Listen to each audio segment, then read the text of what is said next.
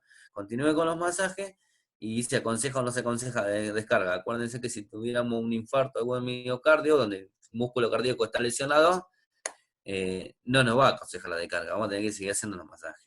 Nos va a hacer una guía del tiempo de los masajes. ¿Eh? Bueno, profesional de la salud, 32, Lego, 120 compresiones dentro de un minuto. Siempre se aconseja estar entre las 120 cosas. Esto es una RCP de calidad. El límite de profundidad de compresión de 3 a 4 centímetros en bebé. Siempre tenemos que tener la consideración de que, o sea, es de 3 a 4 centímetros o un tercio o sea, dividimos el ancho del nene en 3 tercios, un tercio de profundidad, de compresión es lo que tenemos que hacer, ¿no? De 4 a 5 centímetros en niño, de 5 a 6 en adulto, ¿no? No nos sirve pasarlo de los 6 centímetros porque podríamos producir una lesión, ¿no? Y no nos sirve hacer una compresión superficial en un adulto de 2 centímetros porque eso no va a hacer que el corazón expulse la sangre ni que se sobrecargue, o sea, vamos a tener una, una circulación limitada. Bueno, veo que está medio aburrido porque Claudio se está bostezando. Reíte, Claudio. Bueno, ya terminamos, ¿eh? Falta un poquito nomás. Bueno, ¿por cuánto tiempo realizan la RCP? Ya lo vimos recién, ¿eh? Hasta que nos cansamos, o no, o pasada una hora ya la persona ya no tiene riesgo o sea, ya la secuela que le van a quedar si llega el sistema de emergencia, no lo vamos a tener, ¿no? Siempre acuérdense que siempre es mejor hacer algo que no hacer nada, pero tampoco si no podemos llegar a sacar a una persona, no tenemos que comernos la frustración de que de que por culpa nuestra no sobrevivió, no, nosotros le pusimos toda la onda, todo el intento, y la idea es que si no nos da el resultado, hicimos todo lo posible. Siempre hay que quedarse satisfecho que lo malo es no hacer nada. ¿Eh? Lo que te va a dejar afuera del sistema es no hacer nada. Pero si nosotros hacemos, así no logremos hacer una RCP de calidad porque tengamos un agotamiento físico bárbaro, porque arrancamos a pleno y a la hora nos morimos, ¿no? Y dejamos porque ya no podemos más, nosotros tuvimos la voluntad. Así que siempre tienen que tener eso, ¿no? Y cuando no se recomienda, bueno, casos espectaculares, ¿no?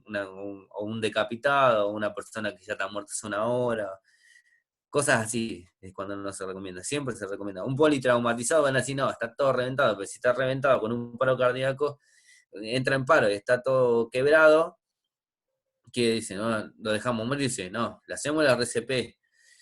Podemos decir, bueno, le vamos a producir lesiones, sí, pero lesiones a un cadáver no le van a hacer nada. Lesiones a una persona que esté viva, por lo menos le vamos a salvar la vida, ¿no? ¿Y quién nos ampara? La ley de buen samaritano. La ley de buen samaritano es una ley que se estableció en Estados Unidos, ¿no? Que dice que la persona que por voluntad propia presta un servicio a otra persona con el fin de salvarle la vida, está amparada por las leyes. Si bien la ley es de afuera, ¿no? Es de Estados Unidos, ¿no? Tiene jurisprudencia prácticamente todo el mundo, ¿no? O sea, la gente, o sea, con un buen abogado o con una persona, con un juez como la gente, vamos a tener el respaldo de la ley, ¿no? Bueno, un juez como la gente. Bueno, DEA, desfibrilador externo automático, ¿no? ¿Qué hace el DEA? Vamos a describir más o menos la función del DEA. Analiza el ritmo cardíaco, ¿no? Nos va a determinar, mediante la colocación de los parches, si está fibrilando o está en taquicardia, o está en paro, pero por un infarto, lo que nos va a decir, ¿se recomienda o no se recomienda la descarga, ¿no? Determina, indica la necesidad de emitir una descarga eléctrica, por eso determina si la descarga es o no, o sea, no es porque tengamos el DEA, siempre le vamos a dar la descarga, como le venía diciendo. Bueno, administra una descarga eléctrica a las víctimas con un paro cardiorrespiratorio desfibrilable, con fibrilación ventricular o taquicardia ventricular. Y cuanto más tarde se utiliza el DEA, menos probabilidad de supervivencia tendrá la víctima. ¿Por qué? Porque no solamente el cerebro va a tener problemas con el tema de la falta de oxígeno, sino que también el corazón, con ausencia del ritmo cardíaco o con la desfibrilación, también se va degradando y va a tener un daño, ¿no? Bueno, la RCP y la desfibrilación mejoran la probabilidad de supervivencia de la víctima de un paro respiratorio. Los desfibriladores externos automáticos DEA se encuentran en zonas muy concurridas, que es a lo que vamos, que nosotros como bomberos tendríamos que saber dónde hay cada DEA, dónde está cada DEA, dónde hay y dónde está ubicado, ¿no? Para saber, porque si le decimos a una persona que está en la calle, anda, tráeme un DEA, te va a decir, ¿y dónde lo saco? ¿No? Entonces la idea es que nosotros le proporcionemos esa información. ¿eh? Particularmente yo sé que de algunos, pero no sé de todos, así que tendría que yo también preocuparme por saber dónde están y dónde están ubicados, porque sé que hay en el club atlético, en el club deportivo, pero no sé dónde están tampoco, ¿entiendes? Entonces, es una tarea para casa esa. Bueno, los desfibriladores externos automáticos de gas se encuentran en zonas muy concurridas, aeropuertos, centros comerciales, estadios, estos son generalidades, gimnasios, clubes, instituciones educativas, ¿no? Bueno, los elementos más comunes del DEA, cuando lo vamos a usar, son botón de encendido apagado, ¿no? Todos lo van a ver, el círculo con la raya y el punto, es como en un control remoto, es el botón de encendido apagado. El botón de descarga, ¿no? Es el que tiene el rayito y va a estar, en el caso de nosotros, tiene un color naranja, ¿no? Cable y parche para adultos y pediátricos. En este tema, si nosotros, bueno, nosotros contamos con los dos tipos de parche, pero si no contáramos con los dos tipos de parche, eh, en el chico el parche de adulto sirve, lo único que no tenemos que modificar es que tenemos que poner uno sobre el pecho y el otro sobre la espalda, ¿no? No es lo mismo que en el adulto, que ahí como lo indica el dibujo que tenemos, va uno sobre el lateral y otro al costado, ¿no? Bueno. Capacidad de fibrilar, bueno, tiene capacidad de análisis, lo que le decía yo, analiza el ritmo cardíaco, la defibrilación, capacidad de fibrilación, indicaciones para guiar al operador, bueno, si la mayoría, creo que todos lo vimos, cómo trabaja el DEA, nos dice, continúa el RCP y nos dice, y nos hace un tono para que sigamos el ritmo de la RCP, nos dice cuándo detenernos y cuándo seguir, en el caso de analizar, ¿no? Y operación con batería para uso portátil, o sea, el DEA es automático, al ser automático está en una valijita y tiene una batería que tiene duración por tiempo o por cantidad de descargas. ¿Cómo usamos el DEA? Encendemos el dispositivo, aplicamos los parches en el pecho, seco y desnudo de la víctima y conecten la idea. ¿Por qué es importante que la persona esté seca? Primero porque si está la persona transpirada o está mojada, la adhesión de los parches va a ser dificultosa, y segundo porque vamos a generar una descarga eléctrica y si lo hacemos sobre un charco de agua, nosotros estamos rodeados sobre el charco de agua, recuerden que la desfibrilación detiene el corazón para darle un reinicio, si nosotros recibimos esa descarga, probablemente nosotros entremos también en un paro cardíaco, ¿no? No va a detener el corazón de nosotros, o sea que siempre va a ver que el DEA les dice, aléjese de la persona y proporcione la descarga. Pero sabemos que el agua es conductora, también es importante saber esa parte, ¿no? Tener esa cosa. Ahora me decís, y si está lloviendo, tratemos de hacerlo en un lugar seco, y si no podemos en un lugar seco, tratemos de aislarlo de la persona cuando demos la descarga. Generalmente nosotros tenemos un aislante contra el suelo, que son las suelas de los zapatos, ¿no? Bueno, aléjese y permita que el dispositivo analice el ritmo cardíaco. En esto es importante dejar a la persona, o sea, no se puede poner el dedo y decir analizar, porque si nosotros le estamos haciendo la RCP, el DEA va a decir, no, la corazón está latiendo, no está fibrilando, ¿no? Entonces, por eso se deja quieta la persona, ¿no? Bueno, dé una señal para que nadie toque a la víctima antes de realizar la descarga, por lo que veníamos hablando, ¿no? Administra la descarga si está indicado. Si el DEA dice administra la descarga, administramos la descarga, inmediatamente seguimos con la RCP, porque tenemos que seguir con la circulación de la sangre. Y si no recomienda la descarga, tenemos que seguir haciendo los masajes. repita los pasos del 3 al 5 hasta que llegue el sistema de emergencia, ¿no? O la víctima comienza a moverse. Y como dije, si comienza a moverse, la persona reacciona, siempre esperar al sistema de emergencia con ella porque no cabe que no pueda caer en paro cardíaco de nuevo. Las situaciones especiales donde no podemos usar un DEA, ¿no? Cuando la persona está dentro del agua, saca a la víctima del agua y seque el tórax, ¿no? Niño y bebé niño y bebé para menores de 8 años use parches pediátricos, si no hay, utilice los de adultos, como les dije. Vello en el pecho. Bueno, esto por el tema de la adhesión de los parches, hay que tratar que, como si todo viene un falso, si todos han experimentado un enchufe mal enchufado en la pared, va a ver que genera temperatura y quema, ¿no? Un falso contacto genera un arco y quema.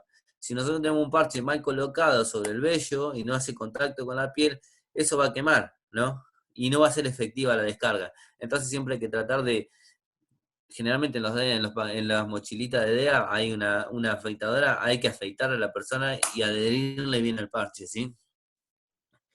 Bueno, si tiene parche de medicación, quítelo, porque los parches de medicación pueden obstruir en la descarga, ¿no? O si tiene un marcapaso o un coso implantado, eh, deberá esperar a que el marcapaso se detenga, por el simple hecho de que el marcapaso lo que hace es darle el impulso eléctrico que el corazón no tiene en ese momento, pues si tiene un marcapaso porque es deficiente el impulso eléctrico de lo que yo les explicaba del sistema de conducción del corazón, ¿no? Entonces el marcapaso lo que le va a decir al DEA, está funcionando el corazón, no te voy a dar la descarga. Entonces hay que esperar a que el marcapaso se detenga. El marcapaso cuando vea en un momento determinado, cuando el corazón entre fibrilación o no lata, ¿no? Lo que va a hacer es detenerse. Pero si el marcapaso sigue funcionando, van a ver, vibra el marcapaso adentro del coso. Bueno, y esto sería el final de la presentación. Muchas gracias. Vamos a atender las consultas ahora. Espérenme un cachito.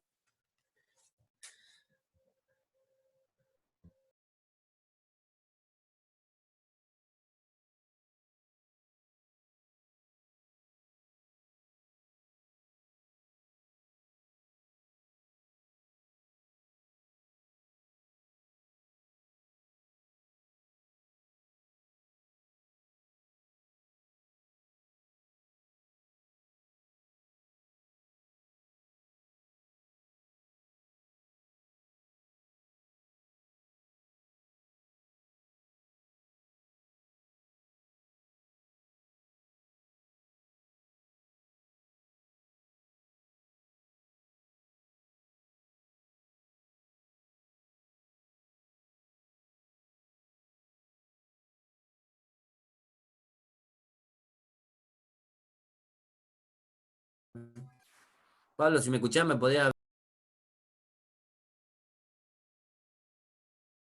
Porque no lo puedo habilitar. Los micrófonos de todos.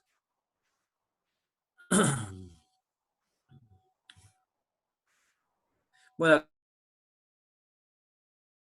sobre el COVID-19, que acá me la pasó Pablo, porque yo la verdad que no la sabía y él.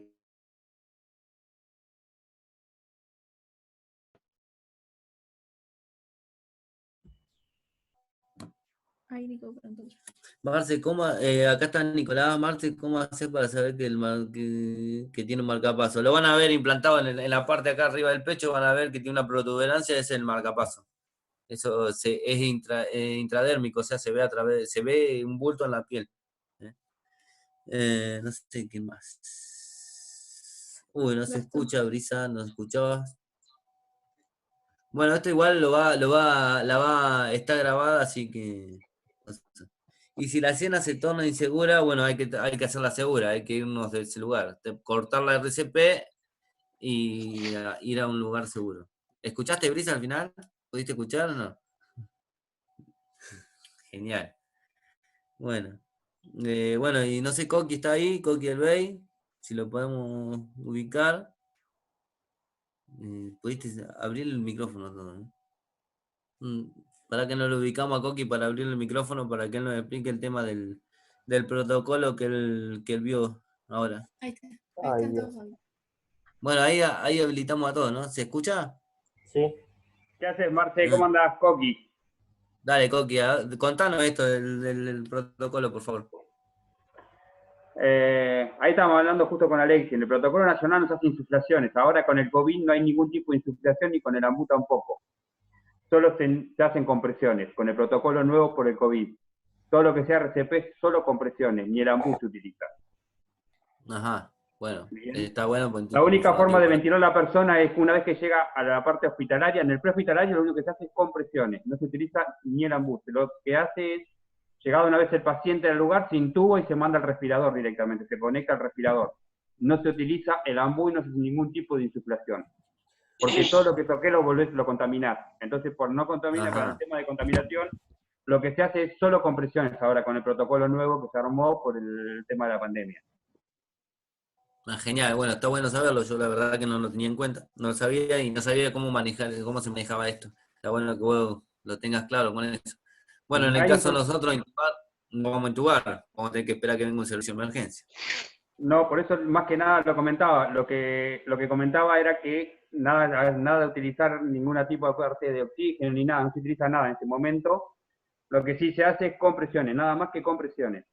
Por el momento hay un protocolo nacional que lo dice el ministerio, lo largó el ministerio, y hay un protocolo internacional de la Organización Mundial de la Salud junto con la Haya, donde se hizo un protocolo por ahora, por la pandemia, de solo compresiones. Se intuba en el ambiente hospitalario y se conecta a la persona al respirador.